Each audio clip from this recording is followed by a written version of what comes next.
1517년 10월 31일은 마틴 루터 신부가 성서학 교수 자격으로서, 그리고 또 자신이 설교하고 있는 슐루스키르케 주 비텐베르 정문에 95개조의 반박문을 내걸면서 종교개혁이 시작이 됩니다.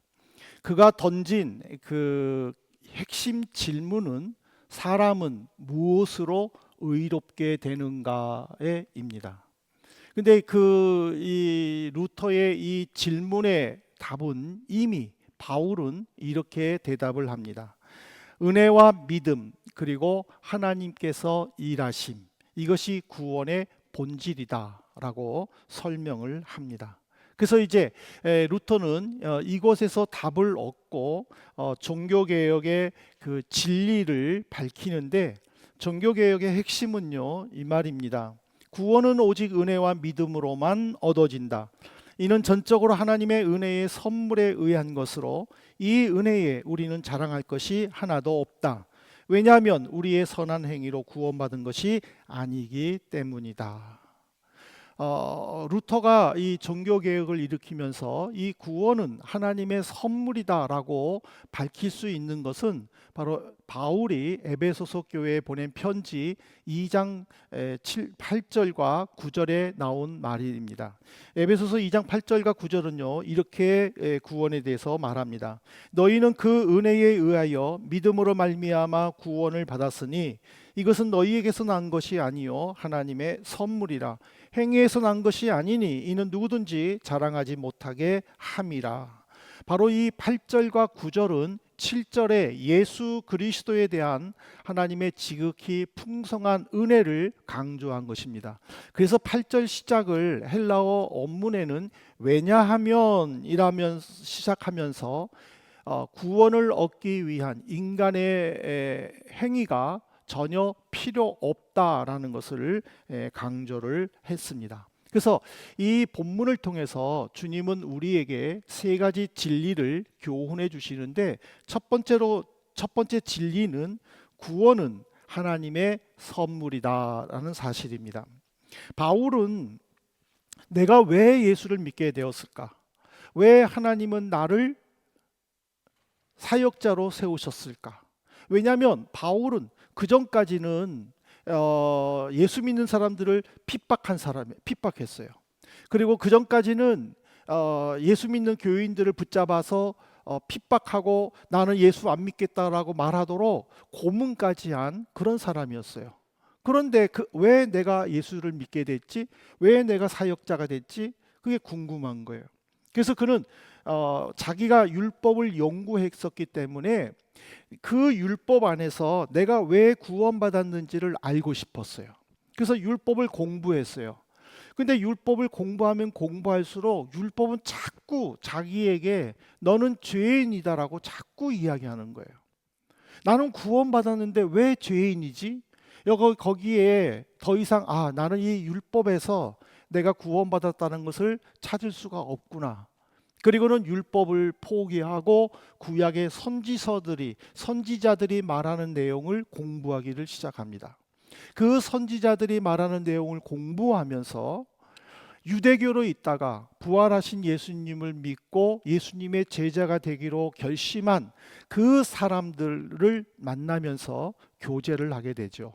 그러다가 그가 발견한 구원의 진리를 이렇게 고백합니다. 그것이 바로 로마서 1장 17절 말씀입니다. 복음에는 하나님의 의가 나타나서 믿음으로 믿음에 이르게 하나니 기록된 바 오직 의인은 믿음으로 말미암아 살리라 함과 같으리라.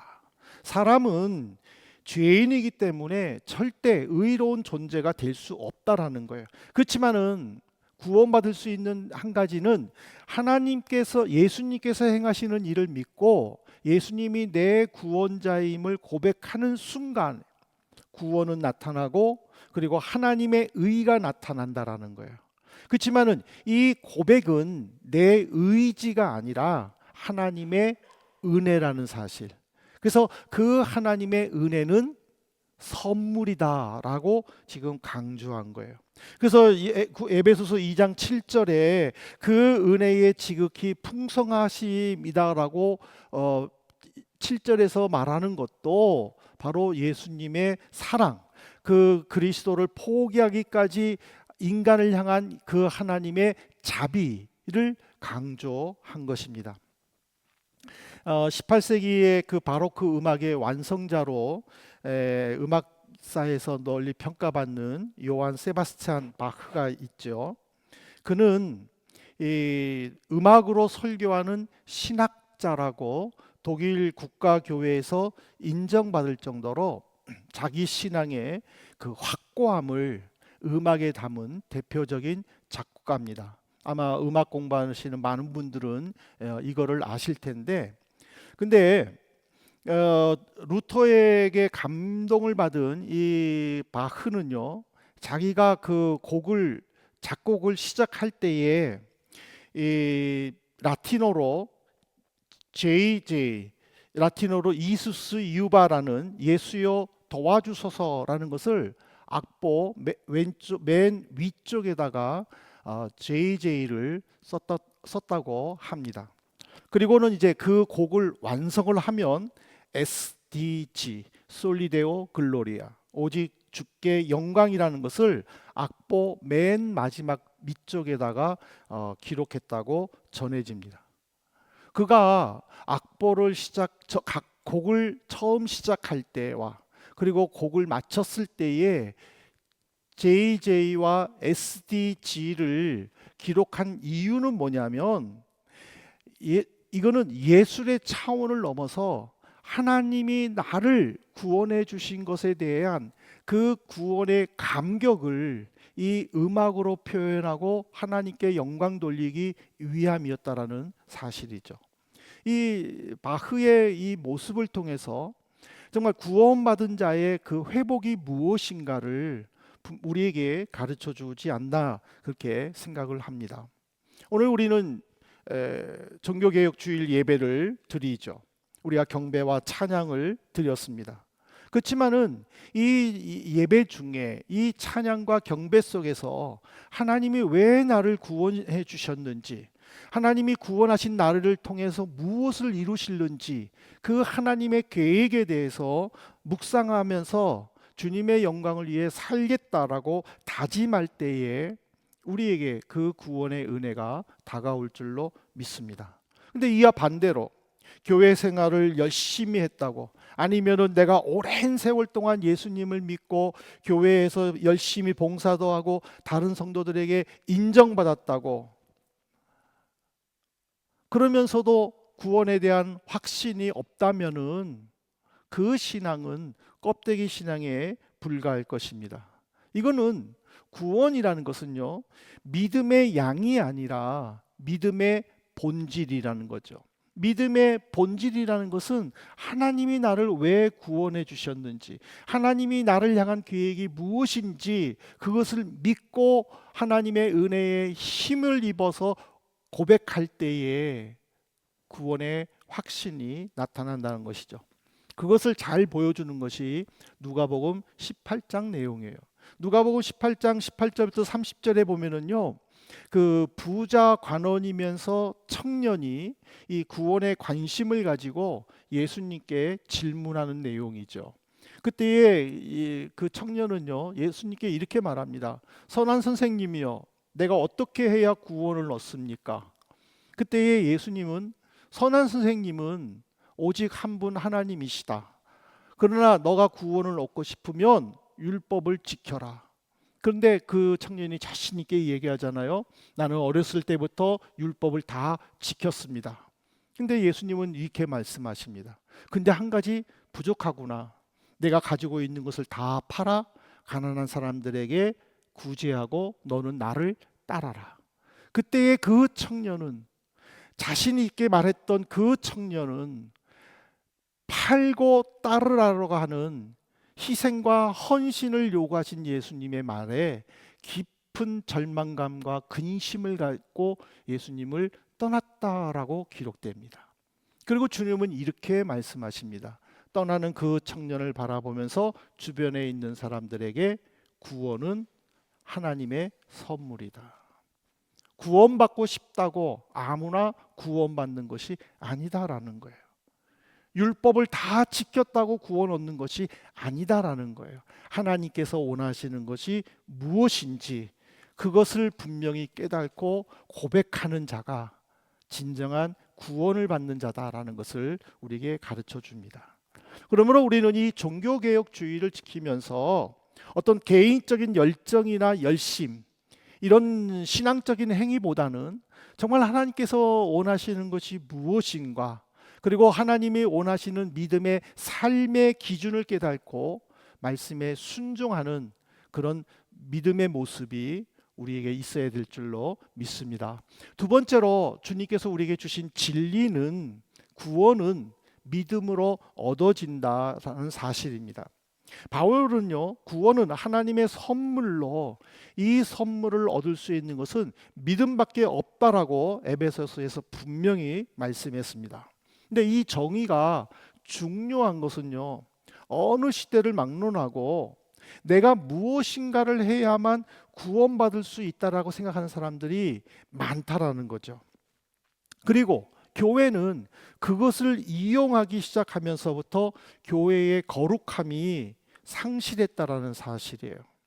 루터가 종교개혁을 일으킬 수밖에 없었던 것은요, 그 당시 교황 레오 10세 때문이었습니다. 교황 레오 10세는 이탈리아의 그 르네상스의 최절정기를 이루도록 만든 메디치 가문 출신의 부자였습니다.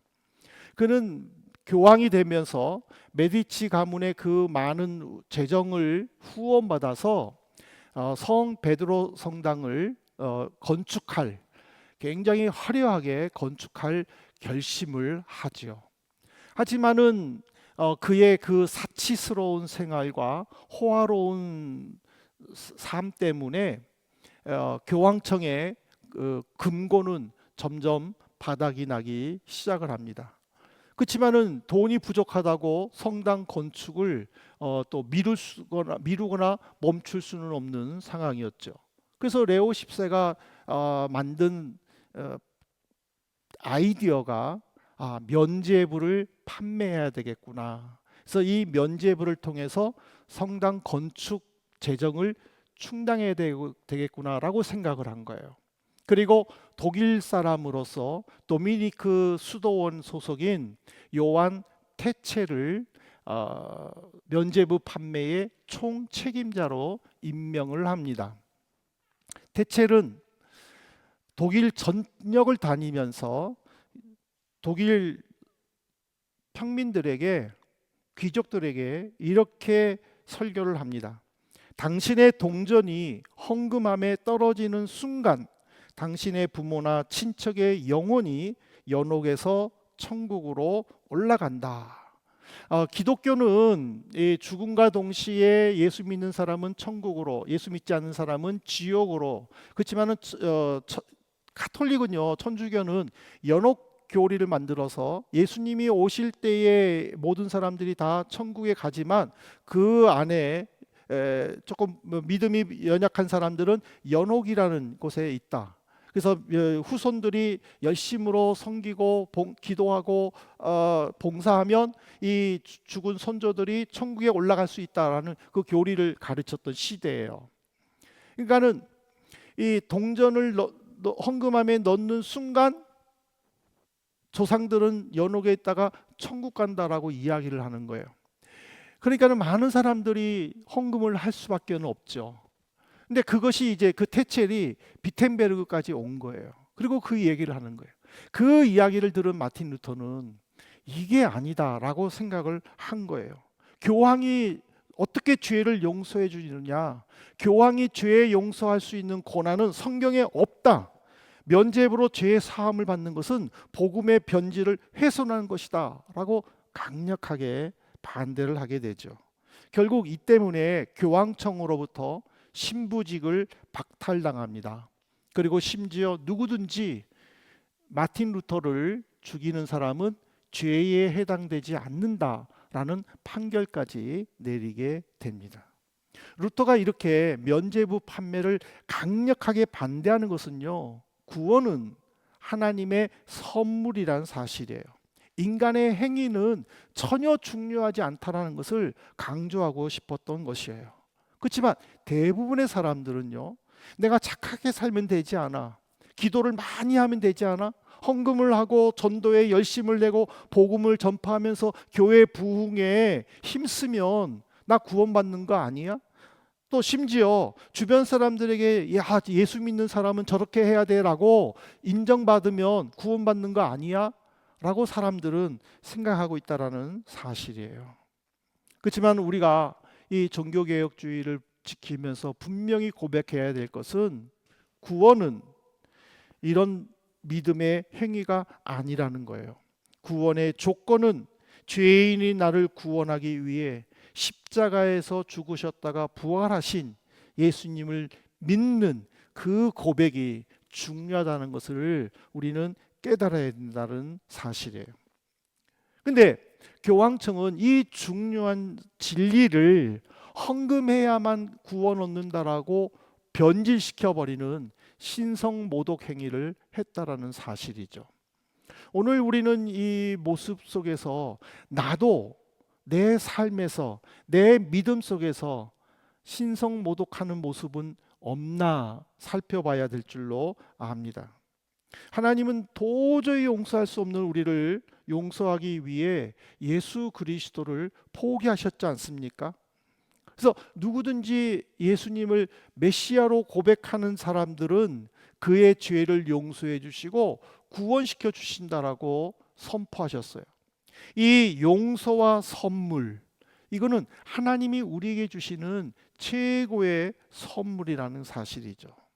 그 때문에 이 용서와 선물 이외에 내 행위가 나타나서는 안 된다는 것을 우리는 분명히 깨달아야 될 줄로 믿습니다. 마지막으로 이 에베소서를 통해서 주님이 우리에게 가르쳐 주시는 진리는 우리는 선한 일을 위해 창조되었다는 사실입니다.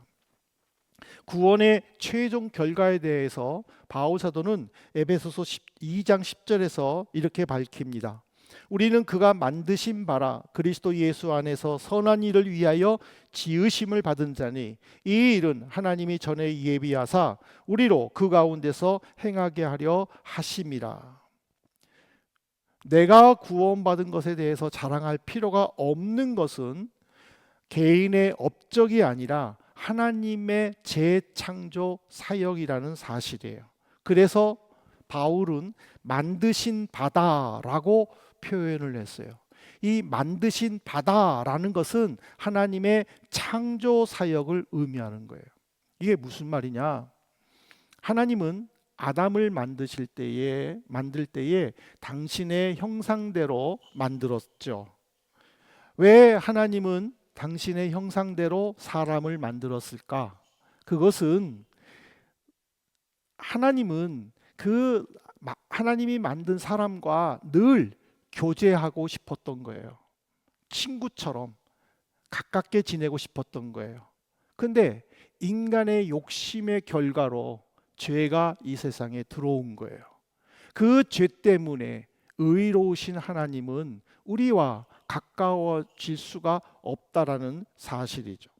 그래서 결국 아담과 하와는 동산에서 쫓겨나게 되고 그리고 죽음을 맞이하게 되는 것입니다. 이렇게 죄 때문에 죽어가야 되는 그 사람들을 보신 하나님은 마음이 아프셨어요. 그래서 예수님을 이 땅에 보내주신 거예요. 이것이 바로 하나님의 재창조 사역이라는 것이죠.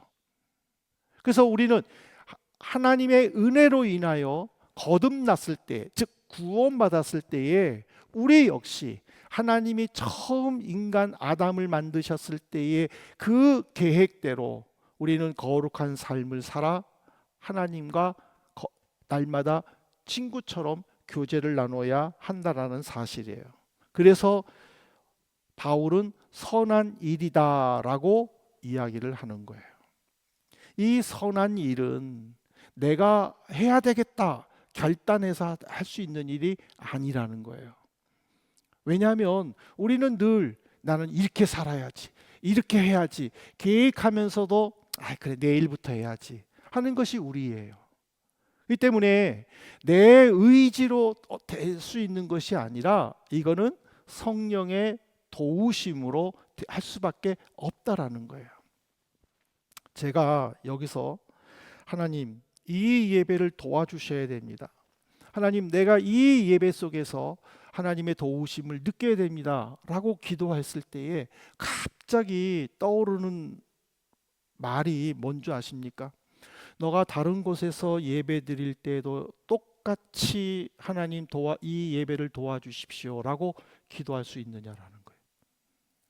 우리는 내가 봉사하는 이 한민교회에서 예배를 드리면서 하나님께 도와주십시오, 하나님 은혜 주십시오 기도하지만은 이 도와주십시오를 똑같이 다른 교회에서 예배 드려야 될 상황에 있었을 때에 하나님 이 예배를 도와주십시오라고 기도할 수 있느냐라고 내게 질문을 하셨어요.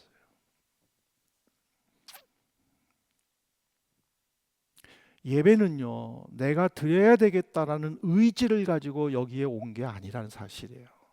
예배는 하나님이 나를 부르심에 대한 순종이에요. 성령의 이끌림으로 나는 이 예배에 참석한 거예요. 그렇기 때문에 내가 어디서 예배를 드리든지 간에 우리는 똑같이 하나님께 구할 것은 하나님 이 예배를 도와주십시오.